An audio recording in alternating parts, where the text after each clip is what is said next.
kami ni family tidak dibenarkan posting gambar. Dan waktu majlis tertutup, tak boleh ambil gambar, tak boleh buat video. Jadi semua kita orang ni macam satu keluarga ni private lah, tak nak cerita, senyap, buka tutup, dah buat perbincangan. Faham tak? Tertutup, tak cerita dengan apa-apa. Okey, nak dijadikan cerita, Papa dengan Mama ni mendengar luahan semua anak-anak bonda. Tapi Papa tak nak cerita kat sini. Papa cerita sikit je ringkasan bagi korang faham. So, kita orang dengar orang tu. Seorang cakap tu, seorang cakap ni, seorang cakap tu, seorang cakap ni. Jadi kita dengar lah. Kita taklah menyampaikan mana-mana pihak. Tak ada pun bercerita buruk kat orang. Kita dengar. So, orang adalah budak-budak kan. Dia tengah sedih.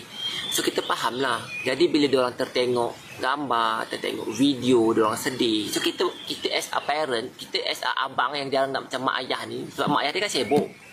Dia datang rumah kita.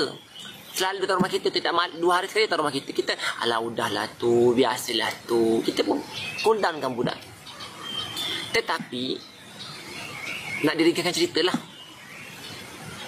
Kak Ida lah selalu, Kak Ida ni my wife lah, dengar dia cerita lah. Sama dia kan berniaga. So bila dia berniaga, orang duk tanya, provoke. Dan sebenarnya video ni datang asal usul ni bukan daripada kami, daripada adik-adik yang lain. So bila dia orang provoke benda tu, isteri saya, Datin tu, geram.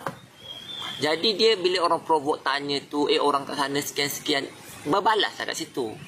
Itu sahaja.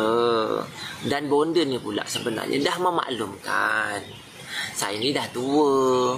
Kalau boleh gambar-gambar ke apa-apa benda tu, janganlah. Dia tak selesa lah. Yelah, budak kecil umur 15 tahun kan, tidak tahu apa-apa. Suami bonda pun tak salah dalam cerita ni. Bonda pun tak salah. Cuma kita kena jaga. Kadang-kadang remaja tak faham. Faham tak?